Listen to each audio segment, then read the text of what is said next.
I want to welcome you. We've just finished watching all of Over the Garden Wall from beginning to end. Put a big round of applause for Over the Garden Wall.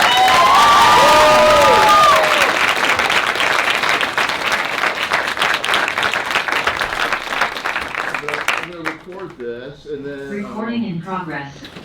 Yeah, part of our introduction, we watched a little Jan Svankmajer, and I talked about how your project has instantly become kind of a classic, I think, and something at least that we watch in my house every year now. Maybe we might make this an annual tradition. We have a huge turnout tonight. So, yeah, I'm going to turn it over to your moderators tonight. They are Emily and Aliyah, and they have prepared questions and been very nervous all day. Just a little. I'm just going to turn it over to you guys. Go for it. Hi, Patrick. Thank you so much for giving us your time. Like Walter said, my name is Emily. Hi, my name's Aliyah. Nice to meet you. We're both really just love animation, and so it's really cool to be able to talk to you, and we love your show. We have a ton of people who are here to listen to you talk, and some of them dress up in cute little costumes. Oh, yeah. But yeah, so this is where this University of Colorado Denver, and it's a lot of 19, 21, 22-year-old nerds who really like movies and animation. And I'm really wondering what you went to art school. Is there anything that you wish you could tell yourself at our age and like that with all of the wisdom that you've gained now?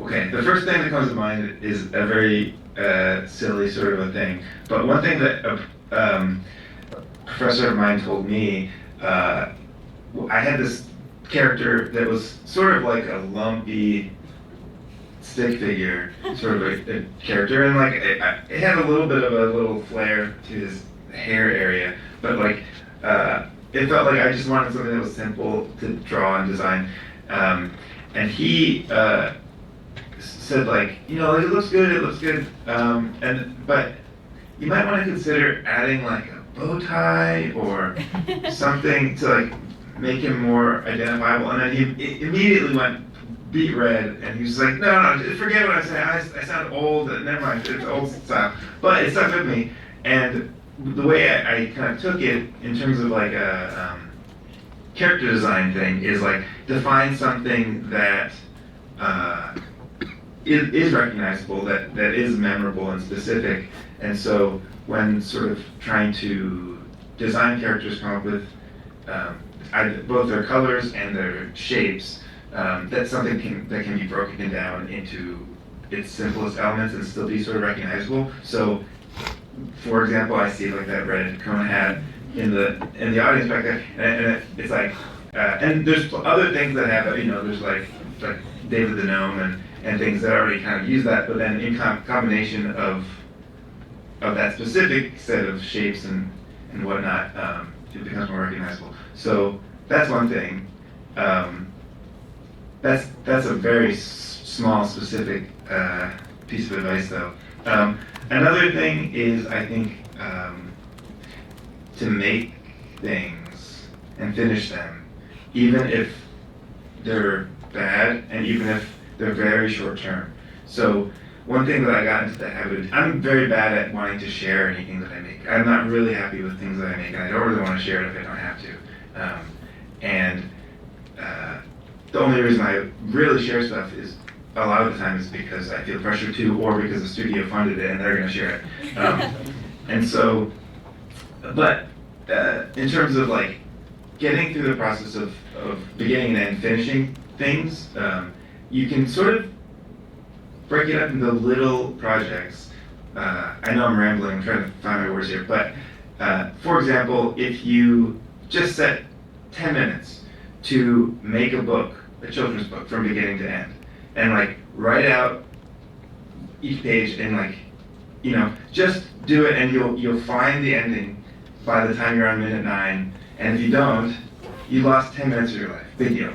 Start again and try another one. Forget that one. Don't keep noodling away and all that stuff. Just try a new one and try to get through that process of finishing and find, even if the story's terrible. And then you can expand it, maybe taking a full day to like really plan it out a little bit more and find your process that works for you and see what kind of scale works for you. And I think a quagmire that any of us can fall into is like overthinking and really caring about something a lot and never actually making it, never actually finishing it. And so that's great. You can really care about something. Maybe put it to the side and like spend 2 days making something instead of a full year, you know, just to get something done. When I was in college, the films that I finished by the end of the year tended to be the ones that I made in like 48 hours. And then the other ones that I was like working on really caring, I never really quite figured it out and all that stuff. And so that's something I sort of learned through experience. So yeah, there's some lessons. We never get creatively like restricted. What are you talking about? We never get nervous. I know, right? We never have that. Yeah. Well, that's great. I mean, a lot of us here are very, like, we are fans of your work, and we're just amazed that you like make all these characters and just like that. We actually saw some of your short films that were available on YouTube, and we were just wondering, how do you get those like shorts that you make, or like how do you make these like when animating your own shorts? How does it help you like become a showrunner for your own series? Like how? I don't know. Well, yes. So like I'm not sure exactly which shorts. I have a lot of kind of very lo-fi sort of like very sketchy things, and part of what you gain from doing even something as lo-fi like that is, I mean, you're storyboarding it, and if you extend those storyboards a little bit more, clean them up a little bit more, and add a couple more drawings, it kind of can become animation.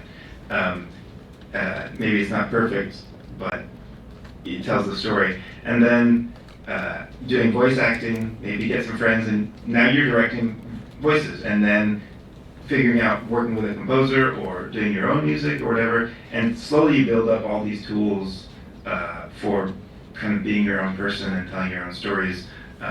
I was really lucky that my first big creative job was working on Flapjack, and Thurup, as a showrunner, really cared about storyboard artists owning their stories, and so he even invited us to the voice records where he would let us like be a part of directing the actors and like giving like, oh no, actually the line's supposed to be read, like, you know, to the voice director, like how things should be read to make the joke really work, and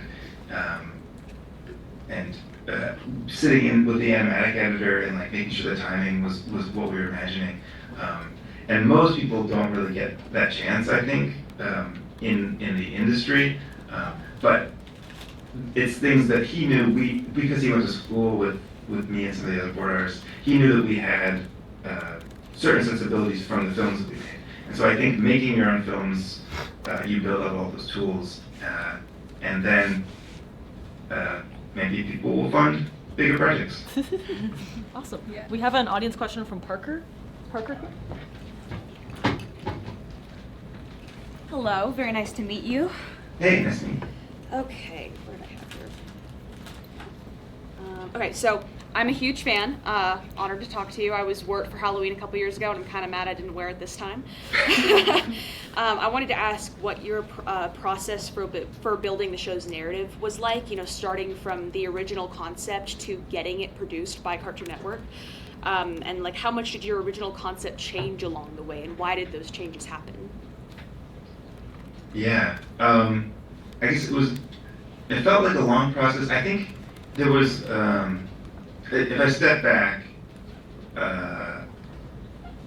there were sort of 3 periods of work on it. One was working on the pilot. No, there's 4 periods. One was working on the pilot that, the first pilot that I made was actually the Ringing of the Bell episode, which is like one of those anti-whispers.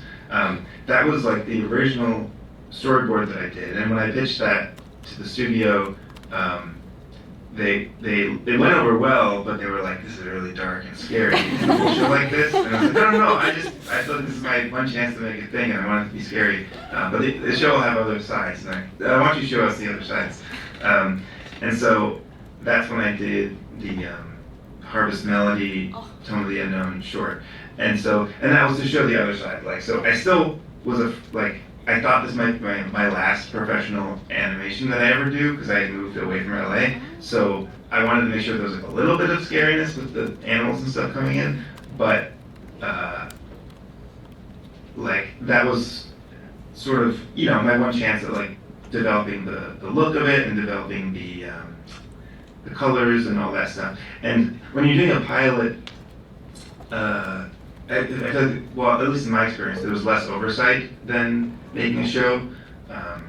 And so, because they're making a bunch of different pilots, and so I was able to kind of experiment and fail a little bit in certain ways, the things that I would learn when making the actual show. So, when it came time to make the series, they liked the pilot. It went over well.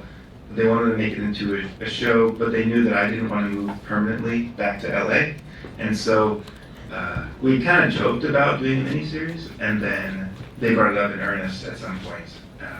And I was like, oh yeah, that would be perfect. Like, I could move to LA for a short amount of time and then move back and all that. So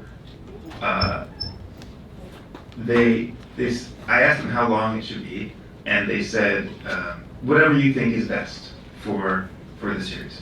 So I basically made note cards with different things on them. Some of it was like imagery, some of it was like, not necessarily colors, but like essentially I was building like what the colors of this narrative quilt would be. And I literally like put it on the wall like a quilt and tried to look at the episodes next to each other to see, like, okay, if this one's really dark, I want something that's going to contrast with that next. And then if that one has like a lot of color, I want something that's like kind of more gray. And then and then I would also like, oh, I want to make sure that I have like pumpkins somewhere. Like, where can I put pumpkins? And just the elements that felt like they should be in the shows. The skeletons, okay, but I can put those together. And like certain things like colonial soldiers and things like that ended up getting cut. They ended up being in the comics because I had that little quilt square that existed. Anyway, I worked out this thing, and it was 18 episodes, and they were like, why don't you make it 10? So then I had to restart and cut out half of the quilt, essentially, and re-sew it all together. And so then I made the 10 episode thing with Tom Herpick and Aliyah, my co-writers for the series. And so that was all like maybe in a period of like a year of like kind of brainstorming, and there wasn't. We kept writing like a premise. They wanted a premise. Sorry if I'm just rambling, No, but please. I would write like a premise of the story with all the things that I thought were important to contain, the goals and the motivations, and then the imagery and the comedy and whatnot.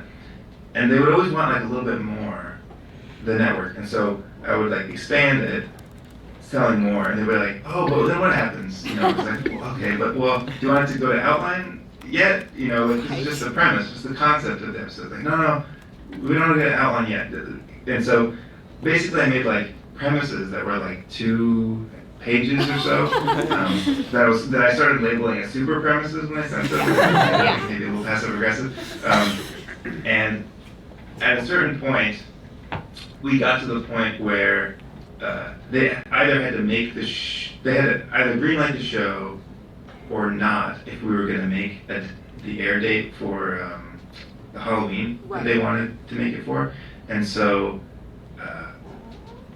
we had all these super premises, and they finally like, oh, okay, yeah, let's go. And so in like so then the last period of making the show and writing it was like the year that we were greenlit. Yeah. And so that was like very quickly souping up those premises into outlines, and then having the board artists write the dialogue, and then rewriting it and making it all kind of flow together in a mad dash in a year.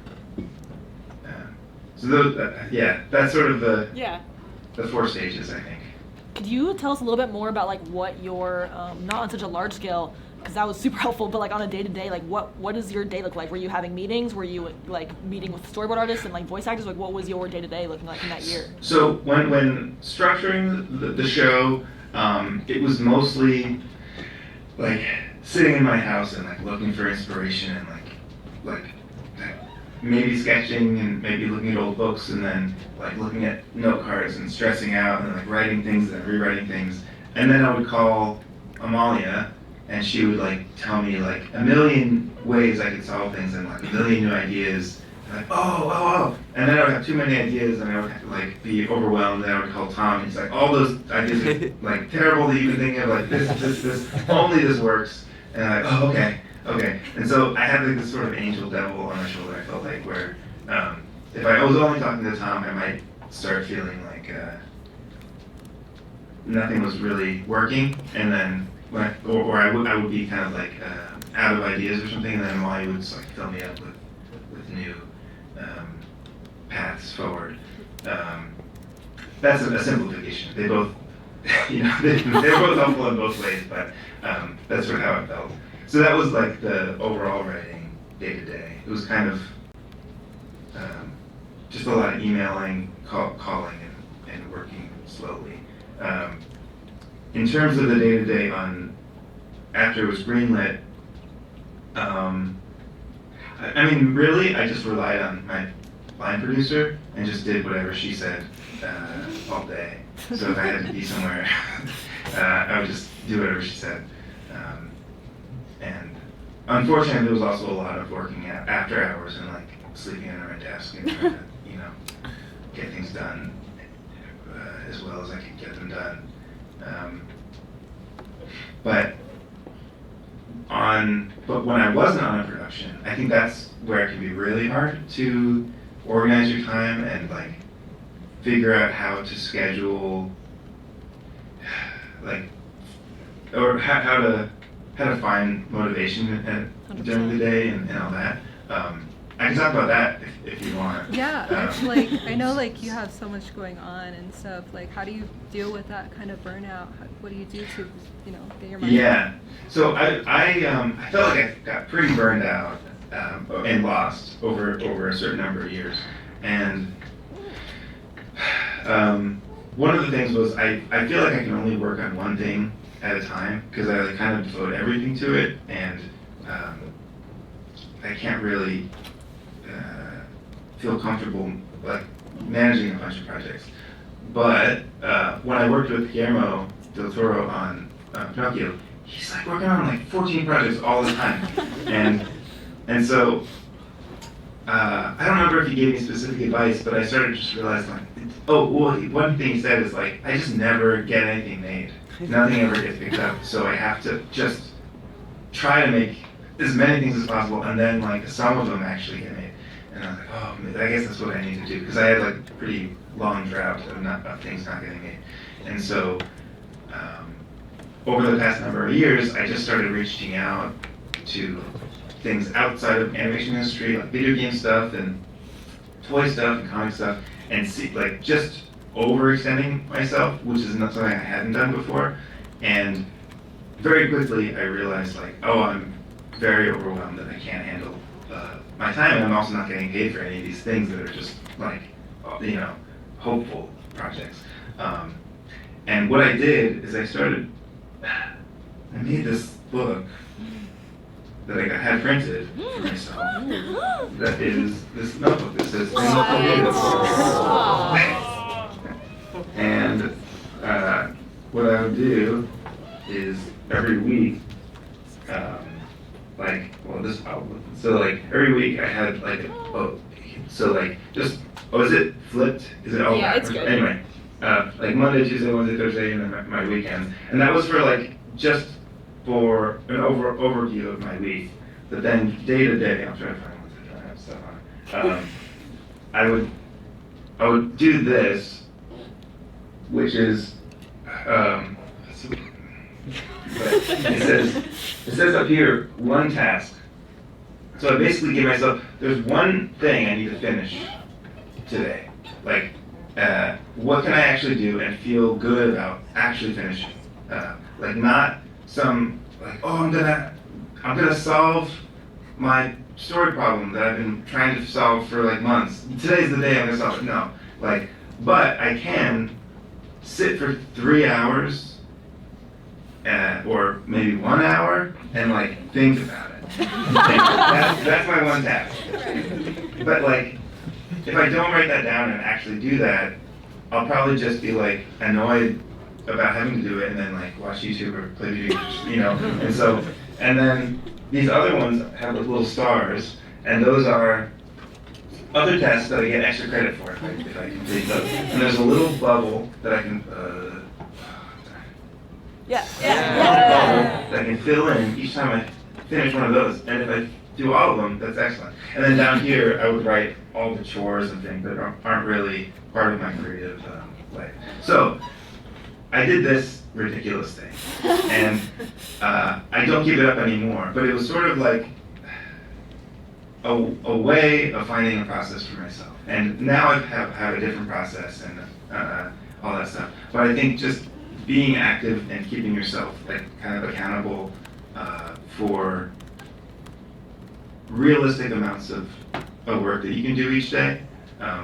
and not overextending yourself so that it makes it impossible. I think it's sort of like exercising or like eating right kind of thing. Like if you say like, I'm gonna lose like, 10 pounds or, whatever, and then you don't, and you're like, all right, I guess I'm just not gonna diet anymore, I'm not gonna exercise. Like, no, it's not about that, it's about like having a healthy habit. So I think in terms of accomplishing goals or making things, I think you have to have a similar kind of outlook of breaking things up into achievable chunks. Yeah. Was that even the question? I think That's perfect. Yeah, Thank you very much. It was nice to talk to you. Yeah. We've got another question from Gina. Is Gina here? Yeah. Hi. Come down. Okay.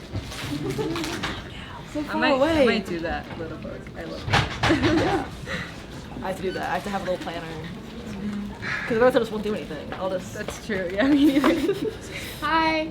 Do I need to- Hey. Hi, I'm Tina.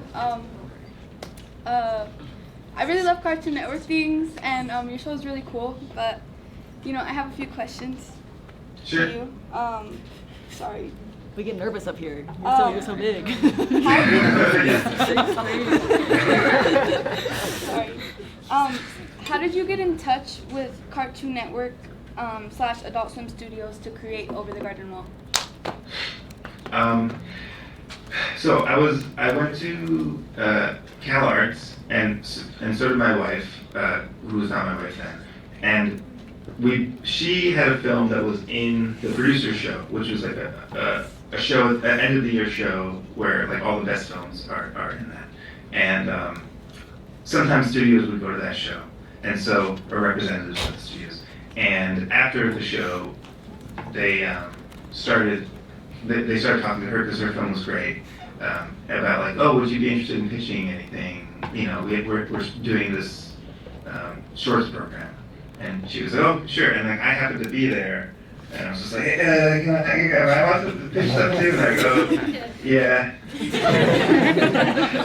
And so we both pitched some things, and one of the things I pitched was Tone of the Unknown. That was like right out of school. And then another thing I pitched was like the space comedy thing. And they kind of liked both. And then in talking with them, we decided to go with the space comedy thing. And so I started developing that into a pilot. And then everything changed. And then they had to like cut everything down from 11 minutes to 7 minutes. And then Adventure Time was starting to... Anyway, things didn't happen for that. And I didn't get to make. I did like a storyboard and some animation tests, but I never actually finished that pilot.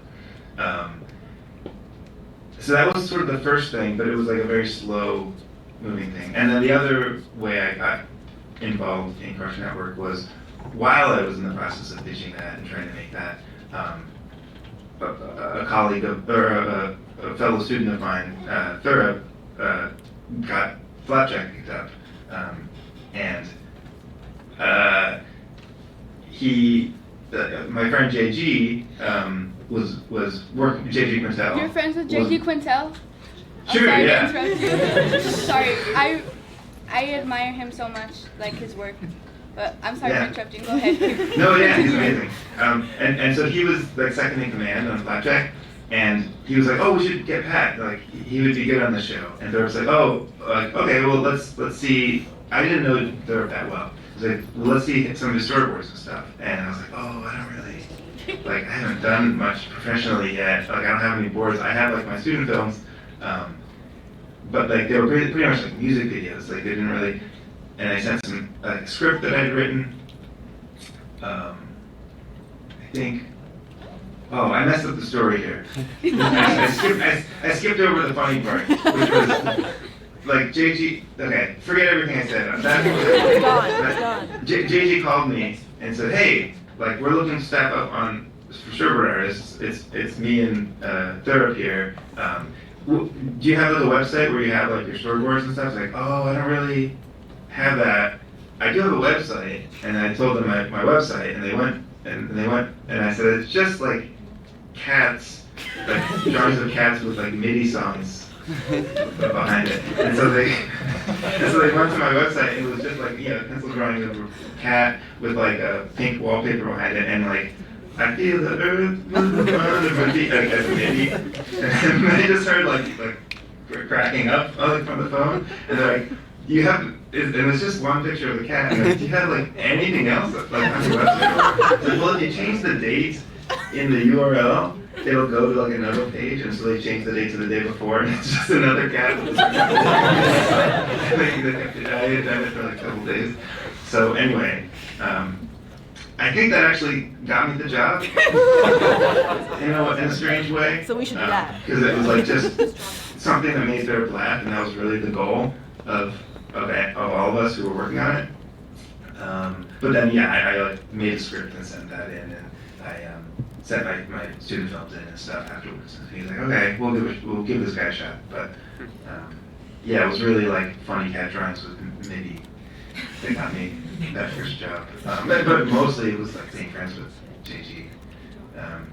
I think, and the reason why JG thought of me is because of he respected my student films and stuff. So that kind of goes back to, like, I think it's really about making those films that people can see and find, like, unique voices. Like, if my wife hadn't made her film, then we wouldn't have gotten that opportunity as well. Okay, so just showing, like, who you are as an artist then. Could you tell us more about what you, like, now that you have more experience pitching full shows that you have show run, what you have found most important about that process?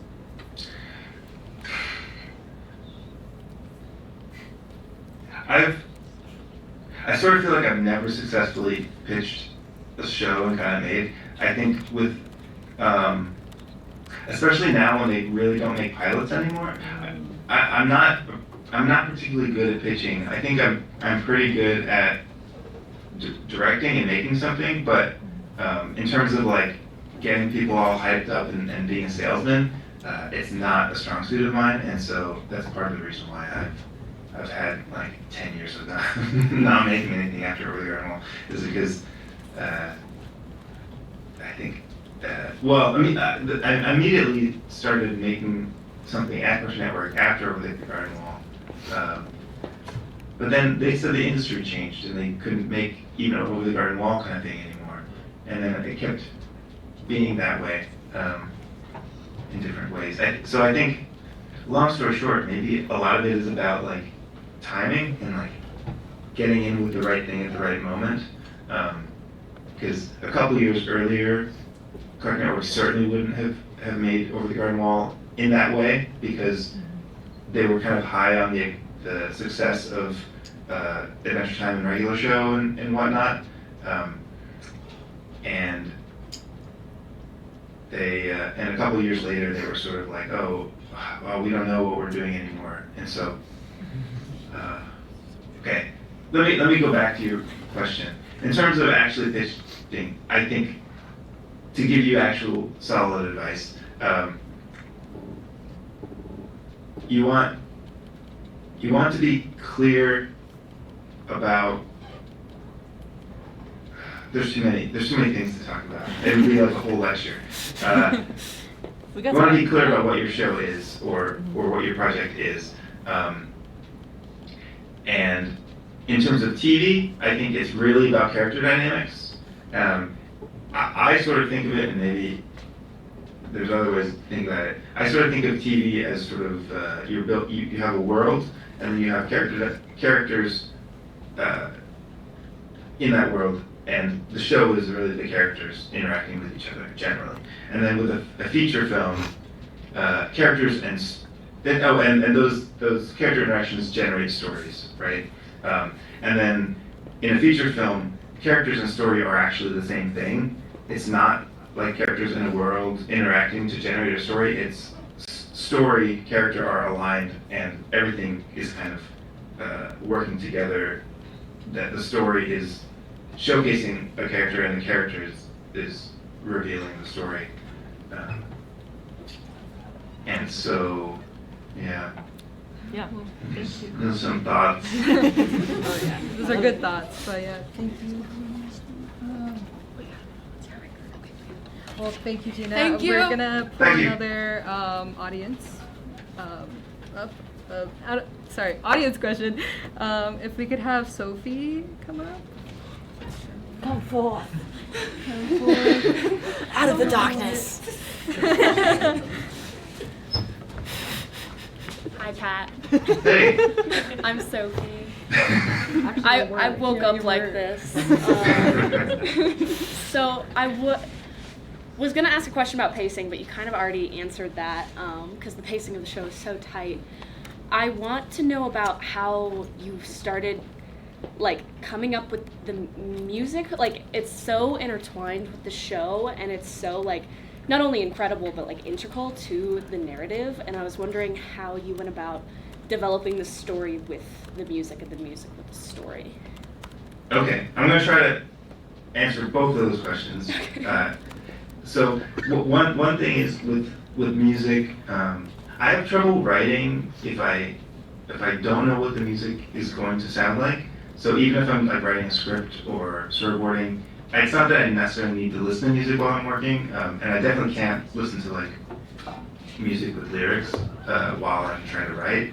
But I sort of need in my scripts and things. I usually like write for myself and then we'll delete later what the music with the score is going to be. So like I'll need to find like the right mood, and so once I have the right mood, I kind of know sort of the emotional impact that I'm trying to achieve for the audience. And then in terms of the pacing and also the music, I do a lot of work in animatic, which is like when you take your storyboards and you do just like the sound edit with storyboards, and I'll even do like a scratch animatic, which is just my voice doing all the voices and just like acting it out.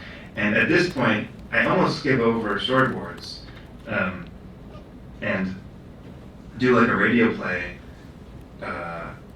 with music, temp music, and like feel out the pacing sonically with just my voice and music, and then kind of put the storyboards in to like try to feel it out.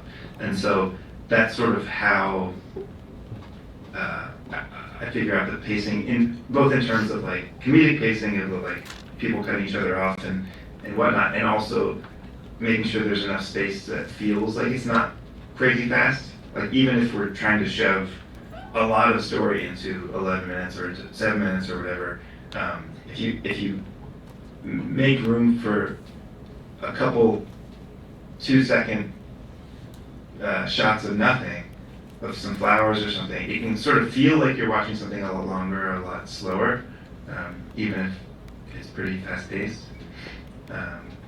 And then the third part is like with the music.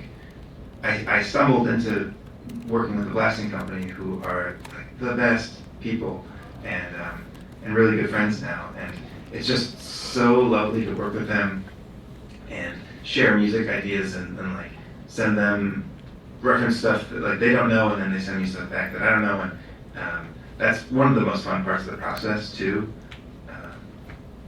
So yeah, those are my thoughts on those things. Awesome. Thank you so much. Actually, jumping off of that, we have another question from Beatrice. Is Beatrice want to come down? Let's go. Just a little bit more specifically about Over the Garden Wall. Hi. So, Hey. yeah, my name's Beatrice. Yes, it is after her. Oh wow, Um, that's so cool. So I was wondering about the different eras of like fashion in the show and how that influenced like the look of the show overall, and I guess just every part of the show. Yeah, interesting. Well, one of the things was with that aspect, and also the voice acting, the voice textures. I was trying to make it so that the main characters. Well, maybe this doesn't. I'll say this first, and then I might backtrack. But I was trying to make the main characters feel more modern and more like you can audiences can immediately connect with them. And then as the side characters get a little bit more distant, emotionally distant or something, they're kind of further away in time. So it's like a little bit further back. So like I don't know, like the Miss Langtree is like not so ancient. It's a little bit more modern, and then with like Auntie Whispers, it's like all the way back to like the earliest days of yeah. And so, but with Wirt and Greg, I guess they're just mixed up, and so I think maybe the reason why their clothing is the way it is because they're both lost. So. Yeah, and also, I mean, Greg is supposed to sort of be Johnny Appleseed, but he doesn't really realize that himself. What, he's on an elephant? Yeah, he thinks he is. He's an elephant. Honestly, I haven't really analyzed the fashion too much. Like, I'm trying to figure out, like, what was I thinking? As I was sitting here. I think a lot of it just came from trying to evoke certain feelings for certain episodes. So maybe it comes down to that quilt again, and like trying to make sure I was making things different from episode to episode, and hitting some check marks that of visuals that I might care about. Thank you, Pedro. Yeah. Yeah, well, it worked out so well. Thank you. Perfect. Yeah.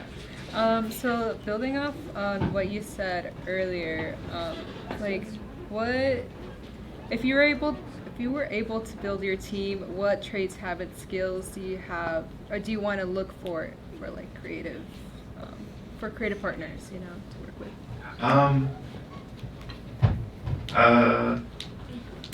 I guess. Okay, there's a couple thoughts.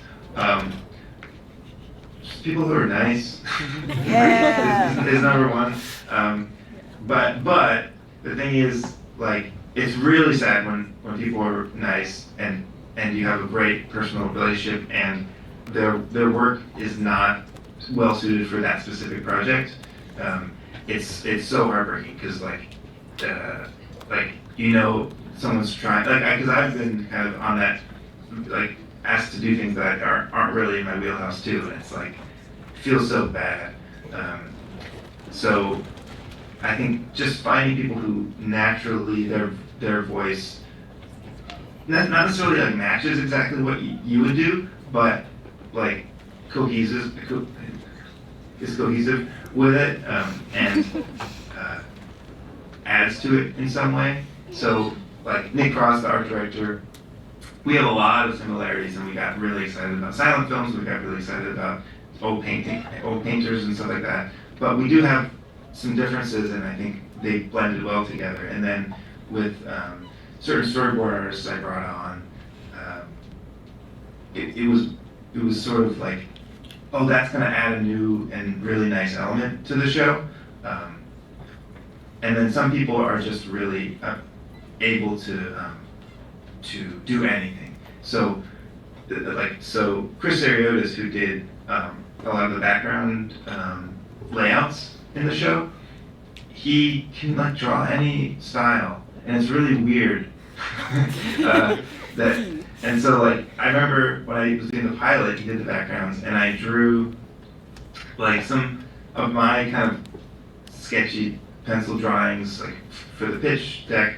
And when I was talking to him, I was saying like, oh, I want it to feel maybe like old Disney, or something like really like nicely rendered, all that stuff. But he was looking at my drawings, and when he came back, it looked like my drawings. Just like, no, my drawings are not good. Like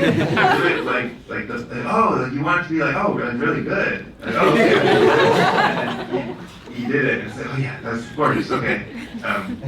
Side story. There's an artist named Ghost Shrimp who designed like the background style of Adventure Time, and there was a time when Chris was working on Adventure Time and doing some backgrounds. And one day, Ghost Shrimp is like walking past someone's computer, like maybe the art director or something, and he's like just staring at the screen, like looking like concerned at the drawing that's on the screen. And someone, I forget who it was. Who was the art director? Someone like asked him like what's up? And he's like, I don't remember drawing that. Like what do you mean? You know, Chris drew that. He's like, no, that's my drawing, but I don't remember drawing it. And he's like really concerned. He's like, no, Chris can just match styles really well. So anyway, long story short, I think someone like that who is nice, easy to work with, and like unbelievably talented is always going to be able to find work. But I think for the rest of us, it's more about lucking out to find projects that you sort of can meld with. And in terms of staffing, you find people that aren't going to ruin the show, essentially. That's a weird way of saying it. But like, just try to not ruin it. That's all we're ever trying to do. Like, I think if people can like understand and believe in the goal and the vision of it, then all you're trying to do is like not mess it up. Yeah. So Pat, we're running out of time, and out of respect for that, I want to accomplish 3 things before we release you to the wild. I want Emily, I think it's your turn, our moderator, to ask the last question, and then I want to show you a sweater that someone wore at the game tonight. So she's ready to come up and show the sweater in a second. Oh, your turn. I'm talking about a specific sweater. It's you. Stand up. Come on up. As we're talking, and then the last thing after this question is that we have this sort of ritual where we take a selfie with all of our guests. So they're all going to come up on the stage. You're being projected on a giant screen. They're going to stand in front of you on the screen, and then we're going to take a selfie. So first thing is the question, and then second thing is the sweater. Show the sweater. Sweater, appreciate I it. don't even know your name. Your name. Hi, Chloe. Show the sweater. Big round of applause. Oh wow! Okay. Oh, that's so cool. Okay, so the final question for Emily, and then we'll do the selfie. Thank you, Pat. Yeah, so we are also, as we've said, a room full of students, and we're wondering if there is anything like in an animation or any kind of art that you find really inspiring that you think the artists and students should study. I think what I'll say is, if there's something that you really love, care about, and like want to emulate, you know, in your as you're kind of starting out, I would say look into those people's influences.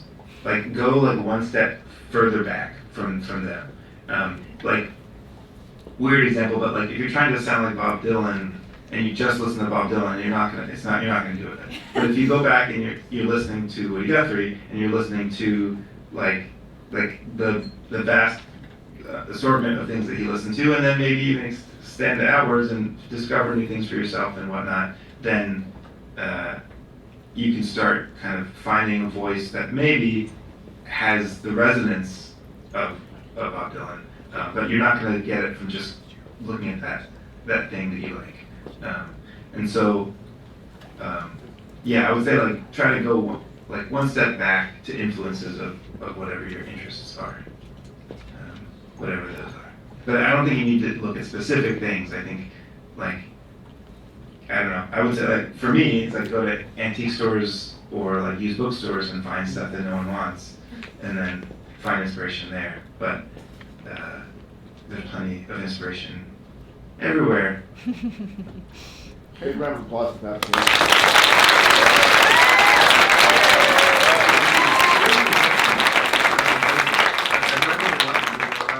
I don't have like rote answers for it because I have been asked asked them a million times, so I appreciate it. I apologize if it sounded a little bit random. But, like, This is a room of animation students. You're fine. Don't worry. Yeah, I want to say for something. Come on.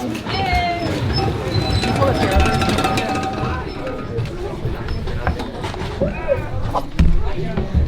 Oh, there's so many people. Come on. Oh my God. This is starting to be twice. There are Okay, guys. a lot of people this time. I'm not sure the stage is reinforced. We are gonna utilize the space in front.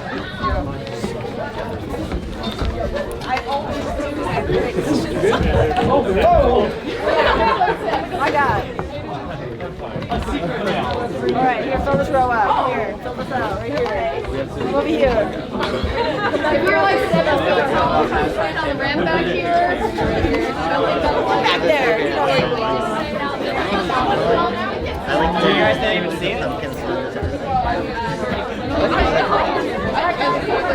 That one sounds really good. All right, now stay on the lower level. Right here, yeah, perfect. You guys get to crouch. I'm so sorry.